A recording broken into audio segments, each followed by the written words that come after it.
요한복음 3장을 보면 어느 날 저녁에 유대인의 관원인 니고데모가 밤에 예수님을 찾아가는 장면이 나옵니다. 그가 왜 밤에 예수님을 찾아갔을까요? 요한은 니고데모를 소개할 때 먼저 바리새인이요 라고 시작합니다. 즉 그는 율법은 물론 당시 정통 교리를 철저하게 따른 종교인이라는 것을 알 수 있습니다. 아마도 추론하건대 그가 예수님의 기이한 말씀과 표적을 눈으로 보면서 어떤 생각이 들었는지 낮에는 자기 지위도 있고 질문하기도 어려워서 밤에 예수님을 찾아간 것 같습니다. 그는 첫 질문을 하기 전에 표적에 대한 자신의 생각을 꺼냅니다. 그가 밤에 예수께 와서 가로되 랍비여 우리가 당신은 하나님께로서 오신 선생인 줄 아나이다. 하나님이 함께 하시지 아니하시면 당신의 행하시는 이 표적을 아무라도 할 수 없음이니이다. 그는 예수님이 하늘로서 오신 분으로 하나님이 함께 하시기 때문에 누구도 할 수 없는 표적도 행하시는 분이라고 운을 뗍니다. 예수님은 그의 말에 그렇다, 아니다 라고 말씀하시는 것이 아니라 네가 거듭나지 않으면 하나님의 나라를 볼 수 없다고 말씀합니다. 이 말씀을 들은 니고데모는 거듭난다는 뜻이 무슨 뜻인지 몰라서 다시 묻습니다. 거듭이라는 뜻은 다시, 두 번째라는 뜻과 같기 때문에 그는 늙었는데 어떻게 다시 날 수 있느냐, 어머니 모태에 두 번째 들어가서 나는 뜻이냐고 말도 안 되는 질문을 합니다. 이때 예수님은 그런 뜻이 아니라 물과 성령으로 나야 한다고 다시 대답하십니다. 예수님은 그가 아직도 그 말씀이 도대체 무슨 뜻인지 이해하지 못하기 때문에 성령으로 난 사람의 특징을 바람의 길에 비유해서 말씀해 줍니다. 그리고는 민수기 21장 말씀을 인용하여 영생의 복음을 말씀합니다. 그러면서 다음에 이어지는 말씀이 바로 이 말씀입니다. 하나님이 세상을 이처럼 사랑하사 독생자를 주셨으니 이는 저를 믿는 자마다 멸망치 않고 영생을 얻게 하려 하심이니라. 저는 하나님의 사랑을 생각할 때 한없는 감사에 빠지곤 합니다. 하나님의 마음이 어떤 마음이시길래 더럽고 악하고 추한 우리 인간들을 그렇게 사랑하실 수 있는지, 어떻게 세상 사람들하고 당신의 사랑하시는 아들 예수님과 맞바꾸실 생각을 하셨는지 말입니다. 그것을 생각하면 할수록 정말 기이하고 놀랍고 감격스럽습니다. 이 말씀을 가만 보면 인간에게 딱 한 가지 조건을 붙였습니다. 그 조건을 붙이신 것과 그 앞에 하나님이 하신 일을 생각하면 비교가 되지 않습니다. 즉 조건이라는 것은 저를 믿는 자마다 이것 하나입니다.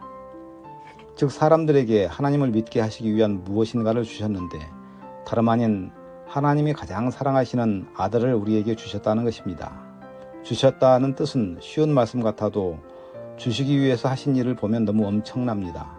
거룩하신 하나님이라는 신성이 낮고 천한 인간의 몸으로 내려와야 했고 온갖 고초를 당하며 십자가에 못 박히시고 피를 흘리셔야 했기 때문입니다. 과연 우리가 누군가를 사랑한다고 해서 우리 아들까지 내어주며 아들하고 바꿀 정도의 마음을 가지며 또 그렇게 행할 사람이 있을까요? 인간에게 딱 한 가지 저를 믿는 자마다 라는 조건을 주셨는데 우리는 이 조건을 잘 알아야 합니다. 이 말은 무조건이 아니라는 말입니다. 그냥 무조건 믿는다고 해서 믿는 것이 아닙니다. 무엇을 믿느냐를 생각할 줄 알아야 합니다. 바로 왜 예수님이 십자가에서 돌아가셔야 했는지와 다시 사신 일, 즉 부활의 뜻을 알아야 합니다. 이것을 모르면 그 믿는 것의 의미는 무의미합니다. 로마서 4장 25절은 분명하고 명쾌하게 이 부분을 말씀합니다. 예수는 우리 범죄함을 위해 내어줌이 되고 또한 우리를 의롭다 하심을 위하여 살아나셨느니라. 우리의 범죄함, 다시 말해서 우리의 범죄 때문에 예수님이 십자가를 지셨다는 것입니다. 그러면 한번 생각해 보시길 바랍니다. 예수님이 십자가를 지셨다면 우리 범죄함은 남아있어야 할까요? 십자가를 지셨다면 우리 범죄함은 끝난 일입니다. 다른 토를 달 이유가 없습니다. 지금 우리 범죄하는 것이 보인다고 해서 십자가의 내어줌이 취소되거나 다시 십자가에 달리셔야 한다는 것은 말도 안 되기 때문입니다. 그래서 우리 생각을 버리라는 것입니다. 이것은 범죄를 조장하는 차원이 아닙니다. 이 말씀의 의미를 잘 이해를 해야 합니다. 하나님 편에서는 예수님 때문에 우리 범죄함은 끝난 것입니다. 그래서 예수님이 다시 오실 때 죄와 상관없이 자기를 바라는 자들에게 두 번째 나타나시리라고 하신 것입니다. 두 번째는 다시 사심, 즉 부활의 의미입니다. 그 뜻은 우리를 의롭다 하심이라고 말씀합니다. 우리가 의롭게 되었다는 뜻입니다.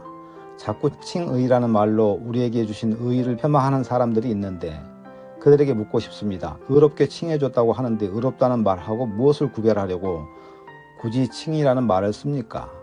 그것은 하나님은 의롭게 해주셨지만 그래도 나는 죄인이다라는 논리를 만들기 위해 인간적인 해석을 하기 때문입니다.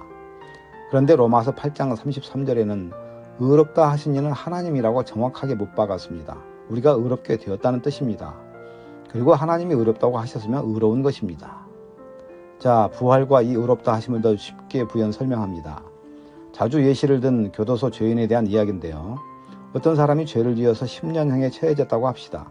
그러면 10년 동안 감옥에서 복역해야 할 것입니다. 만일 7년쯤 되었을 때는 아직 10년이 안 되었기 때문에 죄의 값을 치르는 중일 것입니다.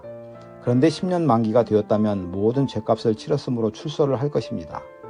예수님의 죽음과 부활도 이와 같습니다. 예수님은 당신의 죄도 아닌 우리 죄를 담당하셔서 죽음 즉 사망이라는 감옥에 3일 동안 계셨습니다.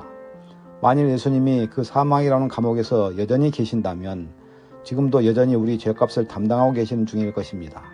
하지만 3일이 지나고 부활을 하셨습니다. 그것은 죄값을 다 치르셨기 때문에 출소한 것과 같은 뜻입니다. 부활은 그래서 이제는 우리가 죄가 끝났다, 죄가 없다는 증표입니다. 죄의 기록이 말소된 것입니다. 그것을 도말이라고 합니다. 죄의 기록을 피로 칠해서 지웠다라는 뜻입니다. 그래서 이사야 40장 2절에서도 이제는 그 복역의 때가 끝났고 넉넉하게 죄의 값을 치렀다고 말씀하고 있는 것입니다.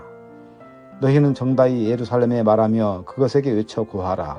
그 복역의 때가 끝났고 그 죄악의 사함을 입었느니라. 그 모든 죄를 인하여 여호와의 손에서 배나 받았느니라 할지니라. 이 두 가지 십자가와 부활의 의미를 정확히 아는 것이 저를 믿는 자마다의 조건인 것입니다. 그것이 복음입니다. 개역성경 로마서 4장 4절에서 8절에서는 조금은 이해하기 어렵게 느껴지지만 이 사실을 다른 표현으로 분명하게 표현합니다. 일하는 자에게는 그 삭슬 은혜로 여기지 아니하고 빚으로 여기거니와 이를 아니할지라도 경건치 아니한 자를 의롭다 하시는 이를 믿는 자에게는 그 믿음을 의로 여기시나니 이란 것이 없이 하나님께 의로 여기심을 받은 사람의 행복에 대하여 다윗의 말한 바 그 불법을 사하심을 받고 그 죄를 가리우심을 받은 자는 복이 있고 주께서 그 죄를 인정치 아니하실 사람은 복이 있도다 함과 같으니라. 이 말씀의 요지는 아무것도 한 일이 없는 그리고 경건하지도 않는 인간에게 하나님이 너 의롭다 라고 하셨는데 그것을 믿는 사람에게는 그 믿음을 의로 여겨주신다는 것입니다. 여기에 죄를 지었느냐 아니냐 그런 말씀이 없습니다. 여기에서 선한 일을 많이 했느냐 아니냐는 언급이 없습니다. 교회의 열심이냐 얼마나 충성했느냐 아니냐 그런 말씀이 없습니다. 그런데 사람들은 이 말씀보다도 자신이 무엇인가 잘해서 하나님 앞에 서려고 합니다. 이 말씀은 하나님 편에서 모든 인류를 다 구속하셨다는 뜻이고 이제는 인간 편에서 그 사실을 믿는 자에게 의로 여겨주신다는 말씀입니다. 왜 그렇게 말씀했을까요? 그 이유는 간단합니다. 예수님이 우리 인간의 모든 죄를 지셨기 때문입니다. 바로 독생자를 주신 목적이 우리 모든 죄를 담당하게 하시려고 주신 것입니다. 그래서 하나님은 예수님이라는 프리즘을 통해 인간을 보시기 때문에 모든 사람에게 더 이상 죄를 묻지 않으시는 것입니다. 다만 인간 편에서 그 사실을 믿는 사람이 있고 믿지 못하는 사람이 있기 때문에 그 믿음으로 천국이냐 지옥이냐가 결정됩니다. 그래서 하나님은 죄에 대하여라 함은 나를 믿지 아니하며 라고 말씀하셨고 죄는 죄를 지어서가 아니라 믿음으로 하지 않는 모든 것이 죄니라 라고 말씀하신 것입니다. 다시 처음으로 돌아갑니다. 거듭난다는 것은 다시 태어난다는 뜻입니다. 왜 예수님은 니고데모에게 거듭나야 하나님의 나라를 볼 수 있다고 말씀하시면서 민수기 21장을 말씀하셨을까요? 그것이 바로 복음이기 때문입니다. 모세가 광야에서 뱀을 든 것 같이 인자도 들려야 하리니 이는 저를 믿는 자마다 영생을 얻게 하려 하심이니라. 바로 의미심장하게 이 말씀을 받아야 합니다. 이스라엘 민족이 광야에서 길로 인하여 마음이 상해 하나님을 원망하고 있을 때 하나님이 불뱀을 보내 많은 사람들이 죽었습니다. 그때 하나님은 모세에게 놋뱀을 만들어 장대 위에 달라 그것을 쳐다보면 산다고 말씀하셨습니다. 놋은 심판을 의미합니다. 따라서 놋뱀은 예수님을 말씀합니다. 예수님이 니고데모에게 이 민수기 말씀을 인용하신 것은 거듭나는 것이 복음을 받아들이는 길임을 강조하기 위해서였습니다. 즉 니고데모의 죄도 우리 모든 죄도 예수님으로 말미암아 심판이 끝났다는 것을 알려주려고 하신 것입니다. 복음을 받아들이면 창세기 1장 3절에 빛이 있으라는 말씀처럼 우리 마음의 땅에 참빛 되신 예수 그리스도가 태어납니다. 즉 우리 영이 태어나는 것을 말합니다. 그것이 다시 하나님으로 태어나는 것입니다. 그것은 마치 자연에서 잠자리 유충 장구벌레가 다시 잠자리로 두 번 태어나는 것과 마찬가지입니다. 먼저는 1차적으로 땅에서 태어납니다. 그 다음엔 2차적으로 하늘로 태어납니다. 즉 장구벌레로 있다가 잠자리처럼 하늘을 나는 존재로 태어나는 것, 그것을 두 번 태어나는 것, 즉 거듭난다고 표현합니다. 사람도 마찬가지입니다. 먼저 부모를 통해 첫 번째로 태어납니다.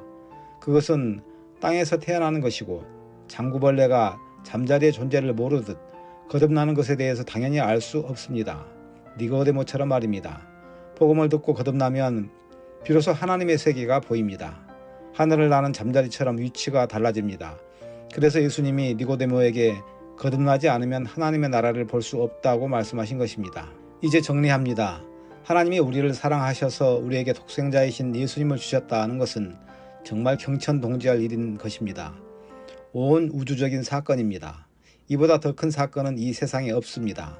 모든 것을 하나님이 다 준비하셨고 우리의 그 어떠함과는 별개로 지극히 사랑하시기 때문에 복을 허락하신 것입니다. 이게 참 놀라운 일입니다. 우리가 할 일은 그냥 믿기만 하면 되는 일입니다. 얼마나 간단한 일인가요? 그런데 그조차도 외면하는 바보들이 수두룩합니다. 자기 영혼이 어디로 가는지도 모르고 땅의 일에 모든 것을 쏟고 있는 어리석은 자들이 천지에 널려 있습니다. 이제는 정말 돌이켜야 합니다. 이 생명의 길로 나와야 합니다.